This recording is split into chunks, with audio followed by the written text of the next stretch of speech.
फना की रहगुजर पे मंजिले बका हुसैन है।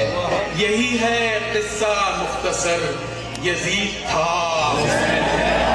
लोगों ने पूछा कौन है अमीरे कायनात गम, टपकते आंसुओं ने बरमला कहा हुसैन। भर के सब गमों का गमगुसार है ये गम, तो दर्द चाहे जिस तरह का हो दवा हुसैन। तो मस्तिकों को छोड़ और गले से लग ये सोचकर, मस्तिकों को छोड़ और गले से लग ये सोचकर कि जो तेरा हुसैन है वही मेरा। सवाल बैठे यजीद पर जहां भी सर झुके, वहां नहीं नहीं की गूंजती सदा हुसैन। बस इतना याद रह गया दुखों की दास्तान में कि इब्तदा हुसैन था और इंतहा हुसैन है। हजारों साल बाद भी वही अलम वही कसक,